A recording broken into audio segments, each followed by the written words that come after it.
사무엘상 23장 6절에서 14절까지 말씀.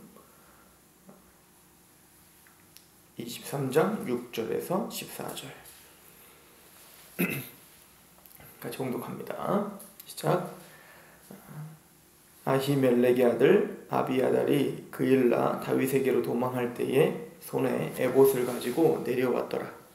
다윗이 그일라에 온 것을 어떤 사람이 사울에게 알림해 사울이 이르되 하나님이 그를 내 손에 넘기셨도다. 그가 문과 문 빗장이 있는 성읍에 들어갔으니 갇혔도다.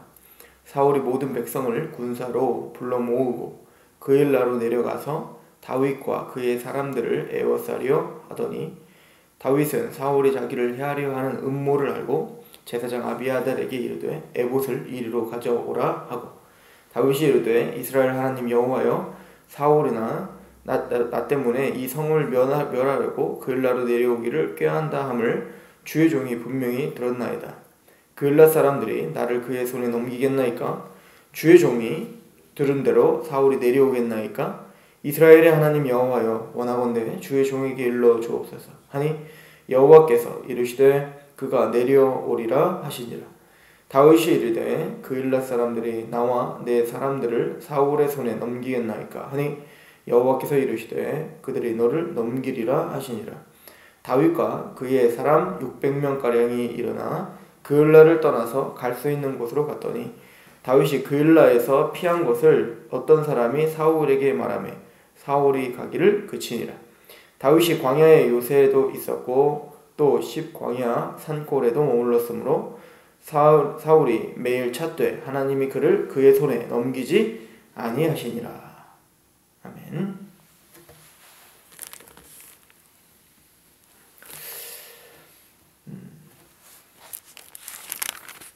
다윗이 그일라를 구원하고 블레셋을 격파하였죠. 하나님의 은혜 가운데 뜻 가운데 그렇게 하나님의 백성들을 구원하는 역사를 쾌거를 이룹니다. 그 소식을 듣고 사울은 다윗을 또 잡으려고 가죠. 우리는 여기서 볼 때 사울이 개인적인 그 열망함과 그 욕심과 그 육체적인 정욕이 얼마나 강한지를 볼 수가 있죠. 어찌 보면 자신이 해야 될 일을 다윗이 했기 때문에 다윗을 칭찬해야 됐고 그 다윗에 대해서 고마워해야 했지만 다윗이 있다는 그거 하나, 그일라를 치고 또 지금 이스라엘의 필요가 무엇인지를 망각한 상태에서 자신의 필요, 즉 그 다윗을 죽이는 것, 이거에만 집착하며 살아가고 있는 우리는 사울을 볼 수가 있는 것입니다. 그러나 다윗은 하나님의 일에 집착하며 살았죠. 다윗은 그 그일라를 구원하기 위해서 하나님의 보내심을 받은 거예요. 아둘람 요새에 가만히 있었다면 사실은 편했을 그때에 하나님은 갓선지자를 통하여서 너는 유다 땅으로 가라 라고 명령을 하셨던 그 이유가 뭡니까? 바로 이 그일라, 하나님의 백성이 지금 힘든 고통을 당하고 있는 것을 하나님은 염두에 두시고 다윗을 준비시켜 놨다가 그일라가 공격을 당한다는 소리를 듣고 얼른 능동적으로 가서 그일라를 구원하고자 하는 하나님의 은혜가 있었던 거죠. 그래서 우리가 이 말씀을 상고하면서 어찌 보면 다윗은 먼저 그의 나라와 그의 의를 구하는 그 삶을 살았던 것을 볼 수가 있는데 그런 다윗에게 하나님을 우선순위로 두고 먼저 그의 나라와 그의 의를 우선순위로 두는 자기의 안이나 자기 이기적인 욕망함을 우선순위로 두지 않는 그 다윗에게 어떤 은혜가 있었냐면 6절을 보면 아히멜렉의 아들 아비아달이 그일라 다윗에게로 도망할 때에 손에 에봇을 가지고 내려왔더라. 아비아달이 처음에 다윗에게 왔을 때는 이 에봇을 갖고 오지 않았는데 이 그일라를 쳐서 이제 다윗이 그일라의 블레셋을 쳐서 이기고 그 전리품들을 가져와 승리를 쟁취할 때 다시 아비아달이 그 그일라로 다윗에게로 도망왔어요. 그때 무엇을 가지고 오냐면 에봇. 이 에봇은 제사장이 입는 옷인데 그 안에는 우림과 둠빔이 있어요. 즉 하나님의 어떤 선택, 하나님의 지혜를 우리가 알 때, 하나님의 뜻을 우리가 상고할 때 쓰는 도구입니다. 우림과 둠빔을 이렇게 제비뽑기를 하면서 하나님의 뜻과 하나님의 마음과 하나님의 진리를 선택할 때 쓰는 도구를 가지고 옵니다. 이것은 꼭 이 우림과 둠빔은 제사장이 갖고 있는 이 우림과 둠빔은 에덴 동산의 꼭 선악과와 같죠. 선과 악을 판단할 수 있는 기준. 이것이 바로 즉 하나님에게만 있다라는 고백이 선악과를 건드리지 않는 것입니다. 그래서 선악과를 건드렸다는 건 뭐죠? 그 선과 악을 판단하는 기준이 나에게 있다라고 이야기하는 거죠. 그래서 로마서에 보면 이 선악과를 따먹은 우리 모두는 다 타락하여 다 치우쳐서 이제는 하나님이 악하다고 하고 사형에 처한다고 하나 옳다하여 그렇게 죄를 죄라고 얘기하지 않는 시대에 우리는 살고 있는 거죠. 그것이 뭐냐면 그 선악과를 내가 가지고 있는 거예요. 내가 따먹고 있는 인간의 죄된 특성을 말하고 있는 겁니다.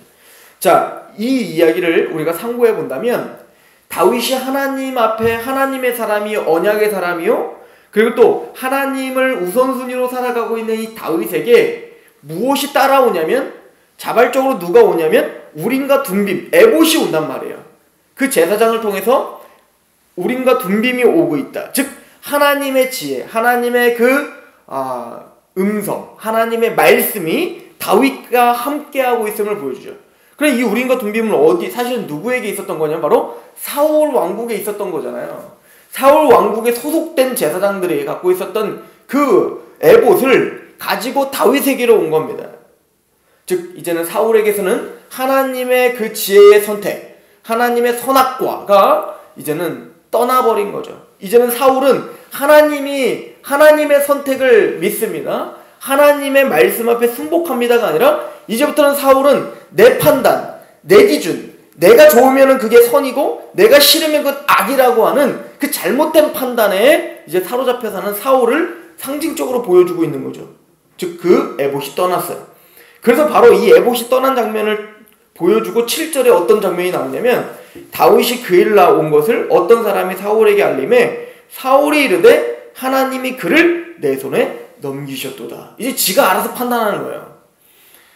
다윗이 그일라에 왔다는 걸 듣고 지금 이것은 하나님의 뜻 가운데 그일라를 구원하고자 하는 그 목적에서 온 거지 사울의 손에 맡기고 사울에게 죽임을 당하라고 유대에 보낸 거 아니라는 걸 우린 뻔히 알지만 사울은 이제 판단할 수 있는 기준과 판단할 수 있는 지혜가 상실돼 버렸어요. 꼭 가인이 하나님이 네 마음에 죄가 너를 계속 너를 요구하고 있으나 너는 죄를 다스려 라고 이야기하지만 이미 가인은 그게 죄라고 생각들이지 않는 거예요. 억울한 거예요. 공평하지 않다고 생각하는 겁니다. 하나님은 아벨의 제사를 받고 내 제사는 받지 않은 것 자체가 이거는 공평치 않고 이건 진리가 아니라고 생각하는 거죠. 즉 이 진리, 선악을 하나님이 판단하는 기준은 틀렸다. 내가 말하는 기준이 맞다라고 생각하는 아벨처럼 사울도 다윗이 그일라에 있으니까 그 다윗을 내 손에 맡기고 내 손에 죽이려고 하나님이 일부러 다윗을 유다에 보냈구나 라고 하는 판단에 미스를 하기 시작한 겁니다. 이것이 어찌 보면 우리의 실수일 수 있다는 거죠. 우리의 감정에 치우쳐서 아니면 내 제한된 내 지식에 치우쳐서 하나님의 뜻을 내 멋대로 해석해버리겠다는 거예요. 내 죄악이 너무 관영한데 어떤 일이 벌어지면 이거 하나님의 뜻이 아닌가? 이건 나한테 주신 은혜 아닌가? 이건 나한테 주신 기회 아닌가? 우리는 하나님의 말씀으로 그걸 점검하고 이게 진짜 하나님의 뜻인가? 본질적으로 내가 이 일을 하는 것이 하나님 앞에 합당한가? 이것을 물어보기도 전에 우리는 이미 내 감정이 그게 좋아버리니까 이건 하나님이 주신 걸 거야 라고 가정하고 선택하며 일하는 것이 얼마나 많은지요. 그러나 오늘 다윗을 보십시오. 사울이 그것을 알고 쳐들어온다고 하니까 그 에봇을 갖고 있는 이 다윗은 사울이 쳐들어오니까 도망가야겠다. 그리고 얼른 도망가면 되는데 다윗은 그때마다 하나하나 하나님 앞에 물어보고 있죠. 그리고는 제사장에게 너는 그 에봇을 나에게 가져와라 라고 하고 10절에 보면 다윗이 이르되 이스라엘 하나님 여호와여 사울이 나 때문에 이 성읍을 멸하려고 그일라로 내려오기를 꾀한다 함을 주의 종이 분명히 들었습니다.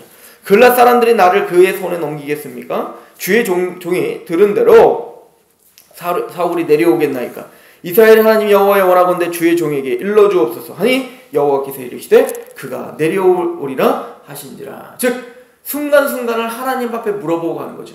하나님의 여호와의 말씀, 여호와는 우리의 발등상의 등불이 되셔서 우리는 한 발자국 한 발자국 갈 때마다 말씀 앞에 서서 그 말씀을 묵상하고 그 말씀을 따라서 살려고 몸부림을 치는 삶, 그것이 바로 오늘 다윗의 삶임을 보여주고 있는 거예요. 그 반대로 사울은 하나님의 말씀을 상고하지 않고 자기의 생각과 자기의 고집과 자기 아집 그리고 자기의 감정에 치우쳐 그렇게 살면서 그것이 하나님의 뜻일 거야 라고 하며 살아가는 그 죄악된 삶의 특징을 보여주고 있습니다. 그때 결론을 이렇게 내리죠. 14절에 다윗이 광야의 요새에도 있었고 또 십광야 산골에도 머물렀으므로 사울이 매일 찾되 하나님이 그를 그의 손에 넘기지 아니하시니라. 사울은 다윗을 내 손에 넘겼다라고 착각하며 하나님께 물어보지도 않고 그렇게 살았죠. 하나님은 반대로 다윗을 사울의 손에 넘기지 않았다라고 말합니다. 즉 사울에게 하나님은 말씀하시지 않았고 사울을 인도하시지도 않았으며 사울의 욕심을 이루어 주시지도 않는다라고 성경은 말하는 겁니다. 그래서 우리가 간구할 때 하나님의 뜻 가운데 간구하는 것이 얼마나 중요한지를 보여주고 있습니다. 기도하기 전에 우리가 말씀을 보고 그 말씀을 상고함으로 하루하루 그 말씀을 끊임없이 집착하는 것이 얼마나 중요한 삶인지를 우리에게 보여주고 있죠. 또 하나의 삶은 다윗을 하나님이 철저히 보호하고 계심을 보여주고 있습니다. 하나님의 말씀 앞에 그 말씀대로 살아가려고 하는 그 에봇을 가지고 하나님의 뜻을 물어가며 그렇게 살아가고 있는 다윗을 사울의 손에 넘기지 아니하니라. 세상의 손에, 사탄의 손에, 대적의 손에, 세상 사람들의 손에 그런 사람들을 넘기지 않습니다. 즉 세상이 감당치도 못하는 믿음을 갖고 살아가는 하나님의 사람, 어찌하든 한 발자국 한 발자국 갈 때마다 하나님의 뜻을 물어보며 그 말씀 앞에 집착하려고 하는 사람, 또 무엇보다는 하나님의 뜻과 그 의와 그 나라를 우선순위로 두려고 하는 사람, 그 하나님의 다윗을 하나님은 버리시지 않으며 보호하시며 그렇게 우리를 인도하신다라고 약속합니다. 우리는 사울이 될 것입니까? 아니면 다윗이 될 것입니까? 오늘 하루 삶 속에서 다윗의 삶으로 승리하시길 소망합니다. 기도하겠습니다. 아버지 하나님 너무나 감사합니다. 우리에게 있는 은혜를 은혜답게 하시옵소서. 우리에게 거룩하신 말씀을 주셨고 성경을 주셨사오니 그 말씀을 끊임없이 묵상하고 읽어 우리의 영혼의 창고에 수북하게 쌓아놓게 하여 주셔서 하나님 어떤 선택의 기로에 섰을 때 그 우림과 둠빔을 꺼내어 하나님 앞에 물어봤던 것처럼 그 말씀이 순간순간 우리에게 지혜를 주고 깨달음을 주어 성령님의 은혜로 그 하나님의 뜻 앞에 순복하며 살아갈 수 있는 그런 은혜의 사람들이 될 수 있도록 인도하여 주옵소서. 또한 그 말씀을 지켜 살아가는 것이, 말씀에 순복하며 살아가는 것이 우리 인생의 승리를 준다는 확신을 가지고 그렇게 신뢰를 가지고 살아가 승리하게 하시옵소서. 그렇게 역사하시는 하나님을 기대하며 예수 그리스도의 이름으로 감사하며 기도하옵나이다.